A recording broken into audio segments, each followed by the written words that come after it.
The orc woman held the gate with trembling hands, starving, when she asked only for bread and water. The farmer almost closed the door like everyone else had done. But when he saw her tears mixing with the rain, he understood that this woman had already been abandoned by the entire world. But to understand how they arrived at that gate, we must go back, 2 months before, when the war still lived in everyone's bones. The storm hit Ravenguard like a fist.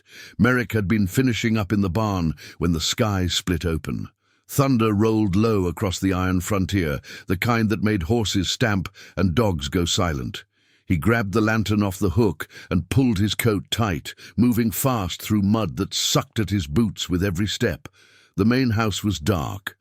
It was always dark these days. He had learned to stop noticing it. The single plate on the table, the cold side of the bed, the way a house that once held 2 people felt 3 times as large when it held only 1. 5 years since the war ended. 1 winter since Edra died. He had counted every night since by the number of times he woke to silence instead of her breathing. The lantern swung as he crossed the yard. 3 knocks reached him through the rain. Faint, almost nothing, the kind of knocking that apologizes for itself. Merrick slowed. Most travelers came through the front road and knocked on the main door. These knocks came from the side gate, the old cattle gate no one used anymore, rusted half shut and half hidden by overgrown thornbrush. A lost rider wouldn't find it, a desperate person might. He raised the lantern. The figure at the gate didn't move. She stood absolutely still, both hands wrapped around the iron bars, fingers pale from the cold and the grip. She was soaked through, no cloak, no boots, no pack. The rain had flattened her dark hair against her skull, and her shoulders shook in slow, steady tremors she seemed to be trying to control. Merrick's hand tightened on the lantern handle. She was an orc. Green-skinned, broad-shouldered, athletic in the way of her kind, built for endurance, for terrain, for survival. But there was nothing threatening in how she stood, no weapon at her hip, no hardness in her posture. She looked like someone who'd been walking too long and finally run out of road. Her eyes met his through the rain. She didn't speak immediately. She looked at the lantern, then at his face, then at the gate between them, as if calculating something. How many times she had done this, perhaps, and how many times the door had closed before she finished the sentence. Then she said it. "Bread and water." Her voice was steady, quiet. "That is all I ask." Merrick stood in the rain and the lantern light and did not move. He had fought orcs in the Varrock campaign. He remembered the size of them, the painted faces, the battle cries that rattled through chest and bone. He remembered coming home with a scar across his shoulder and the smell of smoke in his hair for weeks afterward. This woman shared none of that with his memory. She shared something else, the same look he had seen in the mirror the morning after Edra's burial. The look of someone who has already accepted that the answer will be no and has come to the door anyway because there is nothing left to lose. He almost turned back. The rain fell harder. He looked at her hands on the gate, the knuckles white, the whole body barely holding itself upright, and he saw her drop her gaze toward the ground, angling her head so the water ran across her cheeks and hid whatever was there. It didn't hide it. Merrick unlatched the gate. She did not move immediately when the gate swung open. Elira stood in the rain and looked at the space between the open gate and the lantern light and the man holding it, and for 1 long second she did not know what to do with an open door. She had knocked on 7 doors in 3 towns. She had learned to prepare herself for the sound of bolts sliding shut. She had not prepared herself for this. "Come inside," the man said, not warmly, not coldly, just a fact. She followed him across the yard. The mud was deep here, the kind that told her this land had been worked for years, worn paths between barn and house and well, each one shaped by routine. She noticed the barn before the house. She noted the distance between them. Old habit. In the clans, you always knew your exits. Inside the kitchen, heat hit her like a wall. The fire was low but alive, banked for the night. The room smelled of wood smoke and dried herbs, and something that might have been stew from hours ago. A single candle burned on the table. One chair pushed close to the fire, one plate beside the basin, unwashed. The man set the lantern down and didn't look at her. He moved to the bread bin, pulled out a half loaf, set it on the table, filled a cup from the water jug, said nothing. Elira sat where he gestured, on the bench. Not the chair by the fire, because the chair by the fire belonged to someone who lived here and she did not. She understood the difference between a place offered and a place that was yours. She ate slowly at first. The bread was 2 days old. It was the best thing she had tasted in a week. Her hands were steadier now that she was out of the rain, but when she reached for the second piece, her fingers betrayed her, shaking, not from cold, but from the particular exhaustion of a body that had rationed itself down to almost nothing. The chunk of bread slipped from her grip and hit the floor. She was off the bench before it stopped moving. Crouching, she picked it up fast and clean, the movement automatic, the kind that came from understanding that whatever fell was still yours if you were quick enough. She straightened and found the man watching her, not with disgust, not with pity, with the expression of someone doing arithmetic. She placed the piece of bread on the table edge. She would not eat floor bread in front of a stranger. She still had that much. "I'll be gone before morning," she said. He pulled the bread back to the center of the table. "Eat it," he said. She looked at him. He looked at the bread. She ate it. The fire crackled. The rain drummed on the roof. Outside, somewhere in the dark, Ravenguard slept its uneasy sleep.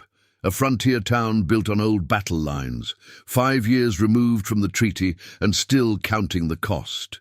Every door with a bar across it. Every face with the calculation behind the eyes. Friend or threat. Merrick sat down on the far side of the table.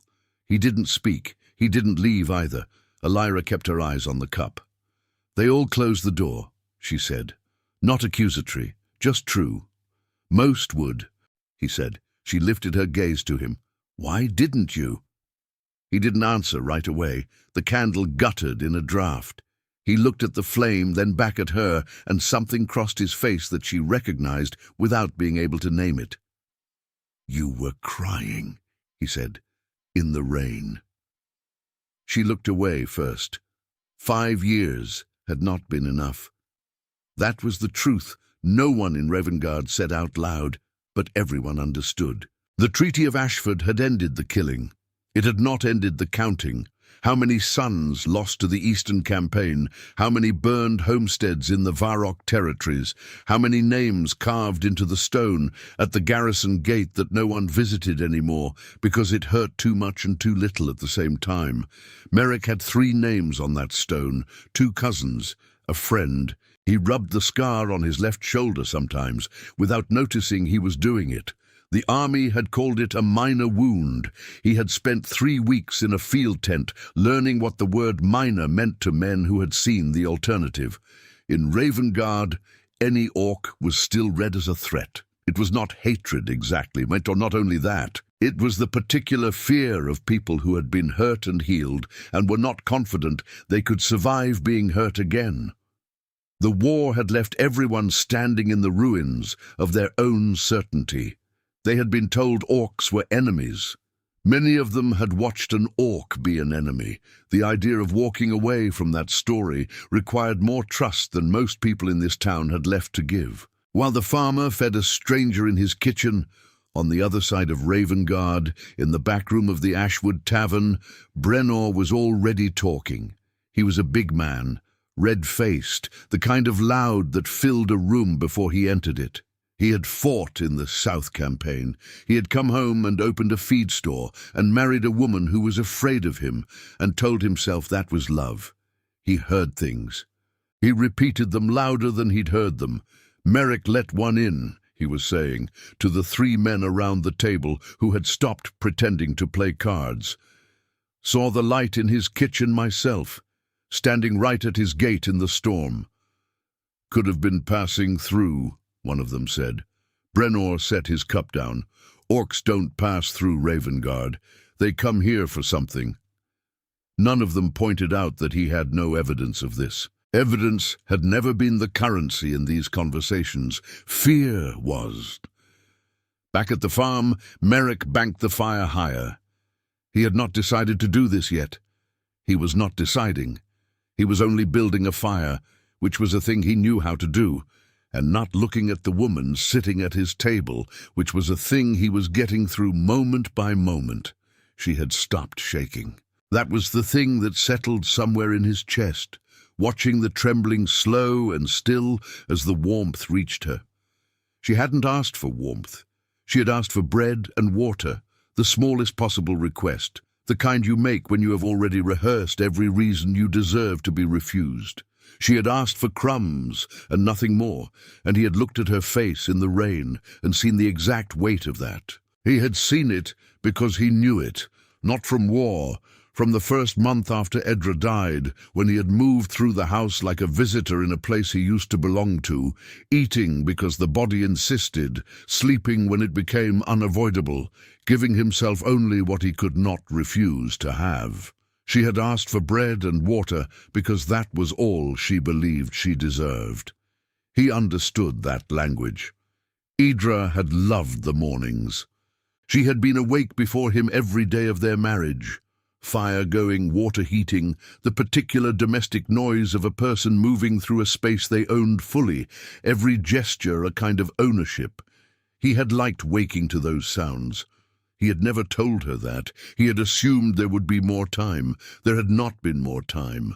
The first winter after the war had been brutal in ways that hadn't made it into the garrison reports. Not the fighting, which was mostly over by then, but the cold. The fever that moved through the farming settlements like a slow tide. Edra had fallen sick in the 4th week of frost and been dead by the 6th. No enemy sword, no grand sacrifice, just a body that ran out of resistance at the wrong time. Merrick had built her grave himself. He had not wanted anyone to help him. He did not know why. He had kept farming because farming was what you did. The house had been perfectly functional and perfectly empty. He cooked for one. He worked for one. He existed in a kind of mechanical forward motion that was not grief exactly. Grief had a shape, a peak, a passing. This was more like the absence of a thing he had forgotten how to describe. He had not been lonely. He had simply been alone. Now, in the grey light before dawn, he sat by the kitchen window with his coffee cooling in his hands and listened to the storm ease off toward the mountains. The bench by the table was empty. He had given her the old wool blanket from the cedar chest and expected her to be gone before he woke. She was in the barn. He watched through the window, the lantern light moving behind the gap in the barn doors. He stood. He looked at it for a moment longer than made sense. Then he set his cup down and went to see. She had already fed the horses. She was working on the stalls now, methodical, quiet, the kind of work done by someone who knows livestock and doesn't need to be shown. The big grey Harlan, who trusted no one in weather moods, was eating calmly from his trough. She had already figured him out. Merrick stood in the doorway. She looked up. "I fed them," she said. "I didn't know if they'd eaten." They hadn't. She nodded and went back to the stall. She moved like someone who had decided to justify being here before anyone told her she needed to, pay every debt in advance, leave no bill open. He recognized that too. He had spent a lot of years paying invisible debts to the memory of a wife he couldn't bring back. "You don't have to do that," he said. "I know," she said. She kept working. He picked up the second pitchfork from the wall and started on the other side of the barn without discussing it. They worked in silence for a long time, the only sounds the horses and the last rain on the roof and the soft rhythm of work that two people do when they have stopped trying to explain themselves to each other. When they finished, the light outside had gone from grey to pale gold. He said, "There's coffee." She followed him back across the yard without asking whether she was welcome to. The bread fell on the third morning. They had found something like a routine by then. Elira in the barn before dawn, Merrick with the coffee, the shared silence of the kitchen that felt less uncomfortable each day, and more like the silence between people who have accepted each other's presence. She still sat on the bench, still ate quickly, as if speed would make her take up less space, but on the third morning she was slower, tired. She had worked hard the day before, mended 2 sections of fence, cleared the drainage channel behind the east field, split enough firewood to last a week. She had done it all without being asked and without complaint, and Merrick had watched from different angles throughout the day, trying to catch the moment when it would become too much. And it never did. She sat at the table and reached for the bread, and her hands shook. Not from cold, she was warm, not from fear. She had mostly stopped flinching when he crossed behind her. The shaking was the deep kind, the kind that lives in muscle and bone after the body has been pushed below its limits for too long. She had been surviving on will for weeks before she reached his gate, and will only carries a person so far before the body presents the invoice. The piece of bread hit the floor. She had it back in her hand before he could react. She placed it on the edge of the table and looked at it, and he saw the calculation. Eat it anyway because hunger, don't eat it because what would he think, and somewhere beneath both of those the simpler thing, I have been humiliated enough for one lifetime. "How many doors?" he said. She looked up. "Before mine," he said. "How many did you knock on?" She was quiet for a moment. "7, she said. "In 3 towns. He said nothing. "The first 3 didn't answer," she said. "The next 2 told me to move on before they brought the garrison. 1 threw water, 1 threw a stone." She paused. "Not a big stone." He picked up the bread from the table edge and placed it in the center of the table. "Why only bread and water?" he said. "You could have asked for more." She looked at the bread and then at him and said the thing she had not planned to say, the thing that came out flat and factual because she was too tired to dress it up. "Bread and water was all I believed a human would give me." The fire settled. The candle, a new one, he had lit 2 tonight, burned between them. She picked up the bread and ate it. Later, after she had gone to the barn, Merrick sat alone in the kitchen for a long time. The second candle was still burning. He hadn't blown it out. He wasn't sure why, only that the room felt different with 2 lights in it instead of 1. He was thinking about a woman who had walked to 7 doors and been turned away from all of them, and had still arrived at an 8th, with her hands trembling, and asked only for what she believed the world would allow. He was thinking that he understood something about the particular discipline of lowering your expectations down to whatever won't hurt when it's denied. He was thinking that he had been doing the same thing in different rooms for almost a year. She talked about the Varrock clans like someone describing a place they loved and had lost. It was the 6th evening. They had eaten together. She had cooked, actually, without asking. Some root broth that smelled like something his grandmother used to make in autumn, and the fire was up, and the storm had stayed away, and for the first time Merrick could not identify a reason to want to be anywhere else in the world. He had asked about the clans carefully. He was aware of the line between conversation and interrogation, and he was aware that she was a woman who had every reason to distrust curiosity. But she answered. The Varrock were traders and fighters and storytellers, she said. They had clans that went back 10 generations in the eastern foothills, their own codes, their own history. She had grown up believing that the war was a mistake, not the orc side or the human side, just the whole thing, the entire structure of it, the insistence on choosing between fight and kneel when there was a third option no one with power ever chose. Peace was possible, she said. Before the campaign, I mean, before the first battle, there were traders, marriages between border families. My grandmother had a human friend she traded with for 40 years. What happened to her? Merrick asked. The war happened to her, Elira said. She set her cup down. I stopped a raid, she said quietly. Last spring. Young warriors. Boys, really. 14, 15. They had found a trade caravan coming out of Thorn Pass. 2 human families, 6 wagons, children. She looked at the fire. I rode ahead and stood in the road. Alone. They respected me because of my father's rank. For about 10 minutes. She almost smiled. Then they started calling me traitor. Merrick watched her face. I called them cowards, she said. I told them the war was over, and killing civilians in a ditch was not honor, it was cowardice, and that any of them who raised a weapon would have to go through me first. They backed down. Some of them. The raid didn't happen. She paused.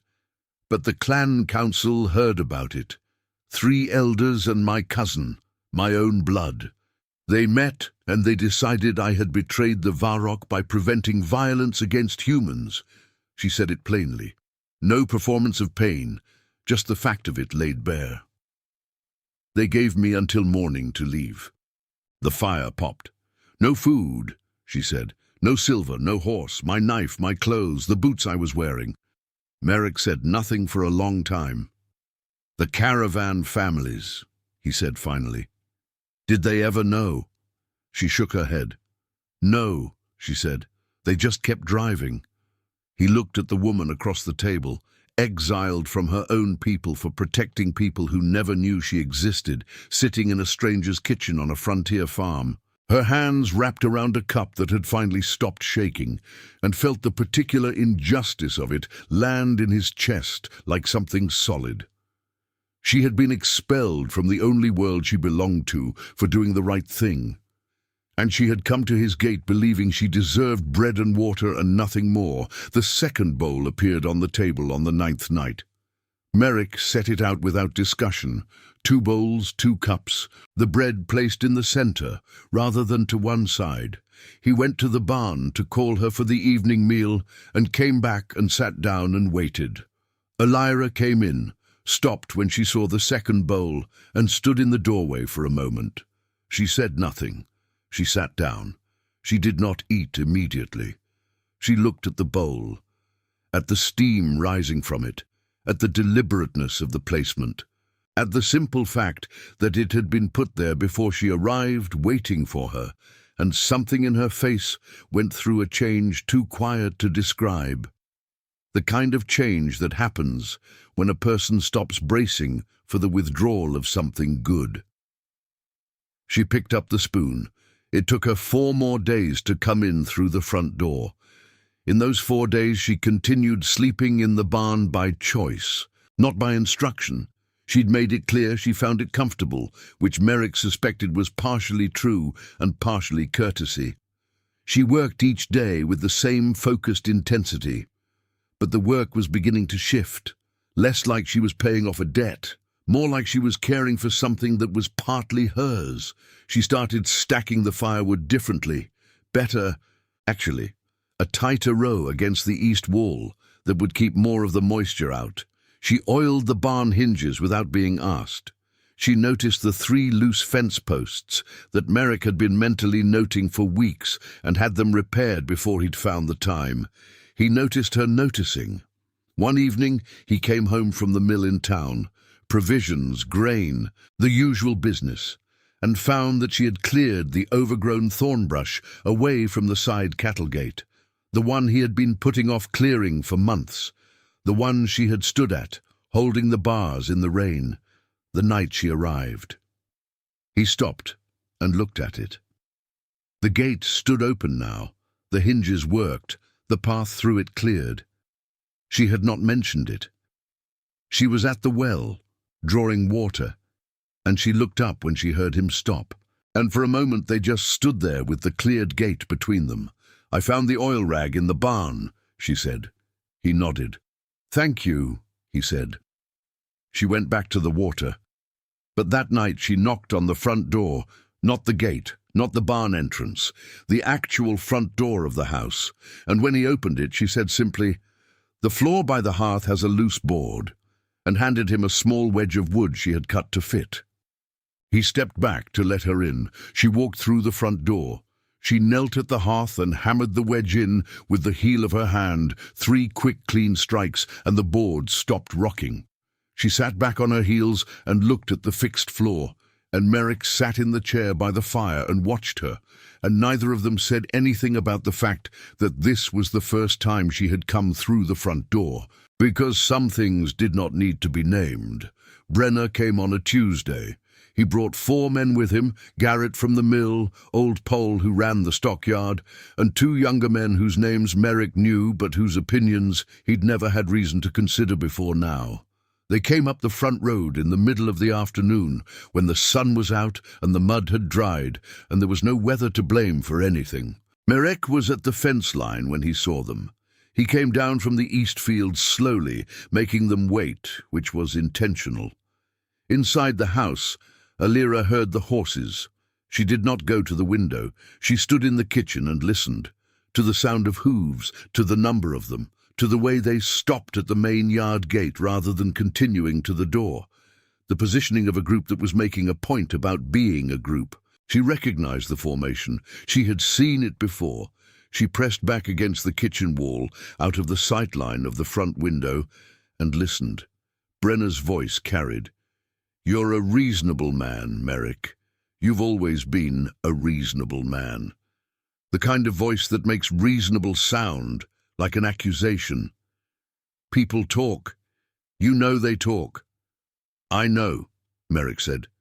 "She's been here weeks now." "She has." "An orc woman, on your farm, working your land, sleeping in your barn."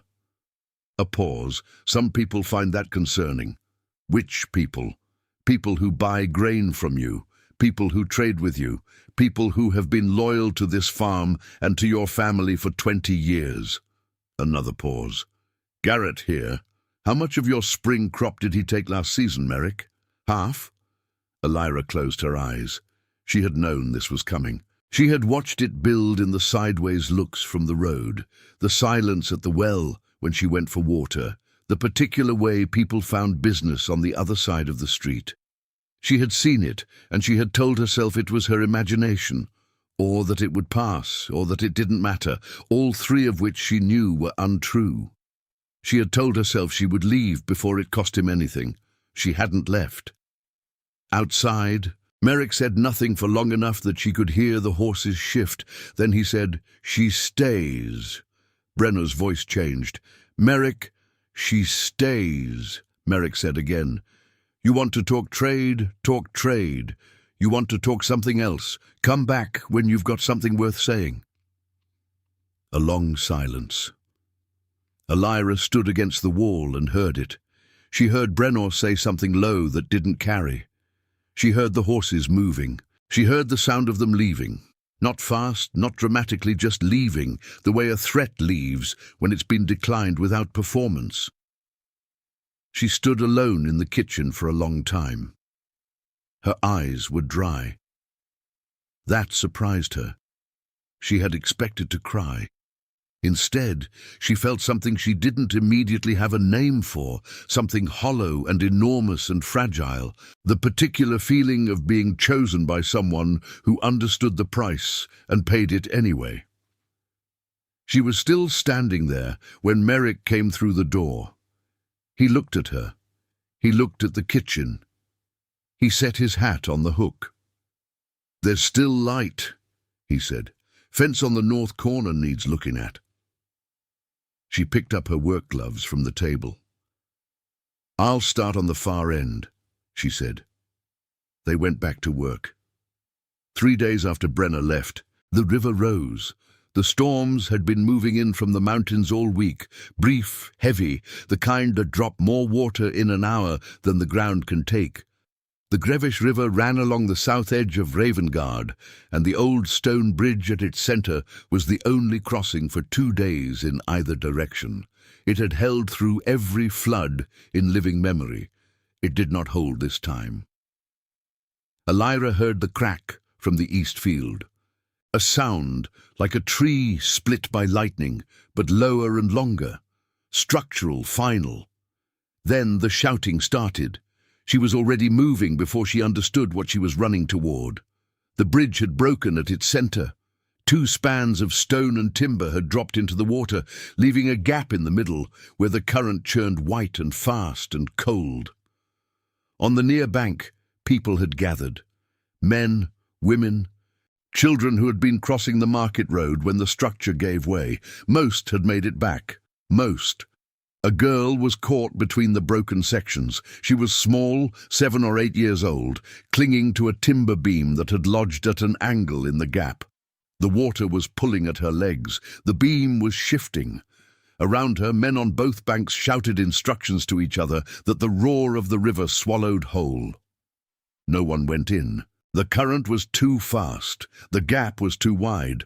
The water was mountain runoff, cold enough to steal movement from a grown man's limbs in minutes. Elira reached the bank and did not stop. She went into the river feet first, taking the current at an angle, using it instead of fighting it, aiming for the broken timber upstream from the girl. The cold hit like a blade, chest, arms, fingers, and she drove through it by force of will alone, catching the broken edge of the bridge with both hands and locking on. The girl was 2 arm lengths away, still holding, her knuckles white on the beam. "Don't let go," Elira said. "Look at me. Don't look at the water." The girl looked at her. Her eyes were huge with cold and terror. Elira worked along the broken edge, hand over hand, until she could reach. She locked her arm around the girl's waist and pulled her in tight against her chest. The girl's face pressed against her shoulder. Then she looked back at the bank. The timber groaned. It shifted. She had 3 seconds, maybe 4, before it went. She pushed off the beam with both legs, hard, angling for the near bank. The girl held across her chest with one arm while the other cut through the current. The cold had reached her bones by then. Her arms were slowing. She drove with her legs and kept driving and hit the shallows on her knees and hands and crawled the last distance out of the water onto solid ground. The timber behind her let go and went down in the rush. The girl was crying, coughing, alive. Ravenguard was silent. Elira knelt on the riverbank with the girl in her arms and looked up and found every person on the bank looking back at her. Brennor was there. Old Poll was there. Garrett from the mill, who had stood in Merrick's yard and agreed with every threat, stood 3 feet away with his hat in his hands and nothing in his face that looked like the man from that afternoon. No one spoke for a long moment. Then the girl's mother came through the crowd and pulled her daughter away and held her. And the sound that came from her was not a word, but it was everything. Elira stood up alone on the bank, soaked through, her arms shaking from the cold and the effort, and she stood there until her breathing steadied. No one told her to move on. No one looked at her like a threat. They just looked. The days after the bridge were quiet in a different way than the days before it. No one apologized directly. No one stood in the road and made a speech. That was not how Ravenguard worked, and Elira had not expected it to be. But things began to appear at the farm gate. A sack of flour set down without a name attached. A bundle of good firewood cut better than her own. A small pot of honey with a piece of cloth tied around the lid. A set of tools, good ones, iron-handled, left against the fence post by the road one morning before Merrick was awake. He found her standing at the gate, looking at the tools. "From Garrett," he said quietly, reading something in the way they had been placed. She didn't answer. She picked them up and carried them to the barn. She left in the dark before the 4th hour. She had planned it carefully, not out of cowardice, but out of the particular logic of a woman who has learned to weigh the cost of her presence against the people around her. Brenner's men had come and gone, but pressure had a way of returning in new shapes. The bridge had changed some faces, but not all of them. And she had spent enough of her life waiting for the goodwill of others to run out. She folded the blanket. She set the bowl clean on the shelf. She placed the remaining half-loaf of bread on the center of the table because she could not take his food, not even the bread, not after everything. She unlocked the front door. She stopped. She looked back at the kitchen, the banked fire, the 2 cups on the shelf, the fixed board at the hearth, the tools she had brought in from the gate, and she memorized it. She had learned to memorize things that were about to be taken from her. She stepped outside. The road out of Ravenguard was mud and stones and cold air that smelled like the mountains 2 days west. She walked with her head down and her arms close to her body and told herself it was the right thing. It was the right thing. She had done the right thing once before and been expelled from her world for it, and here she was doing it again, and perhaps that was simply who she was. She was walking. She was not crying. She walked for almost an hour before she heard the horse. She didn't look back. She kept walking. The hooves got louder, and she kept walking, and then the horse drew alongside her and slowed, and she heard him say her name. She stopped. She did not turn around. Elira. She closed her eyes. "Come back," he said. "You'll lose everything," she said. "Your trade. You're standing in this town. These people have 20 years of loyalty to your farm, and they will pull it back if I stay. I am not worth that to you." The horse was still. The wind came off the hills. "You fed Harlan on the first morning," he said. "No one feeds Harlan. He bites." She said nothing. "You fixed the gate latch," he said. "The floorboard, the north drainage. You stacked the firewood better than I ever have." A pause. "You made that broth that smells like something I haven't smelled since I was 8 years old, and my grandmother was still alive." She heard him dismount. His boots hit the road. "The house has been quiet for a long time," he said. "I got used to it. I thought it was fine." He paused. "You were the first thing in a long time that made the quiet feel wrong." She turned around. His face in the dark was exactly what she expected. Serious, uncomfortable with the words, but more uncomfortable with the alternative. "I don't know what this is," he said. "I don't know what it becomes. I only know that I woke up and you weren't there, and I was afraid in a way I haven't been afraid since a long time ago." He stopped. "I'm asking you to come back. I'm not asking for anything else. Just come back." The road was cold. The stars were out. She looked at him for a long time. Then she walked toward him, and when she reached him, she didn't say anything because she didn't have words that were the right size for this moment. She put her arms around him in the road, and he held her back. Not carefully, not tentatively, but the way a person holds onto something they almost lost. And she felt the exhaustion and the relief and the terrible, fragile thing of being chosen break through everything she had been holding in. She cried. She had been not crying for weeks. In the rain at the gate, after Brennor's men, on the riverbank with the girl in her arms and every face of Ravenguard watching, in the kitchen when she picked up her gloves and went back to the fence. All of it collected and held, and now it came through. Her face against his coat and his hand at the back of her head, and the dark road empty around them. He didn't say anything. He just stood there and let the rain that wasn't there be there. After a long time, she pulled back. She wiped her face.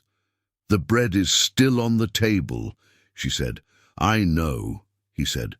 "I was going to leave it. I know." He handed her the horse's rein. They walked back to the farm together, through the mud and the dark, the horse moving between them and the lights of Ravenguard, small and distant, and the farm's single window lit ahead like something that had been waiting. She went in through the front door. She didn't look at the bread on the table when she passed it. She sat by the fire, and Merrick put the coffee on, and neither of them spoke about the road or the dark, or the fact that she had been on her way to disappear. They had said what needed saying. The rest could be silent. In the weeks that followed, Merrick noticed that he had started listening for her, not watching, listening. The sound of her boots crossing the yard before dawn, the particular knock of wood on wood when she loaded the fire from the side, the way she called from the barn door in the late afternoon when she wanted to know if supper was ready or if there was still work.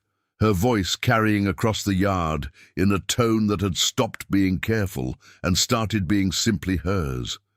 He did not tell her this. He didn't need to. Because one evening she came in from the field and paused in the kitchen doorway and looked at him. Just looked, the way a person looks at a place they have decided is theirs. And then she said, quietly and without drama, "I couldn't picture this without you anymore." He didn't answer immediately. He picked up the second cup from the shelf and filled it. He set it on the table. She sat down. 2 years passed quietly over Ravenguard. Elira and Merrick had a daughter, small and fierce, with skin the colour of late summer wheat touched with green at the temples and her father's dark eyes. They named her Idra. It was the right name for someone who brought warmth back into a house. The farm grew, not dramatically, not with any single great turn of fortune, but in the slow way that happens when two people work land together, and each one sees things the other misses. The town changed slowly too. It did not make announcements about it. There was no ceremony, but one spring morning, children from 3 different families arrived at the East Field Gate to play, and among them were 2 young orcs from a trading family newly settled at the Ravenguard edge, and no one's parents came to pull them home. Elira stood near the plantings and watched a human girl offer a fistful of wildflowers to her daughter, who took them with both hands, the way children take things they don't yet know are precious. She had never seen that world as a child. She had not known it was possible. Merrick came up beside her and took her hand without looking away from the field. "Look at that," he said. She didn't answer. She didn't need to. The peace that had not come from kings or treaties had come from here, from a lantern held up in the rain, from a gate opened instead of closed, from bread placed in the center of a table instead of to one side, from small choices made in small moments by people who had every reason to choose otherwise. The sun moved across the field. The children played. And the house behind them, which had been quiet for a long time, was quiet no longer. Did you enjoy the story?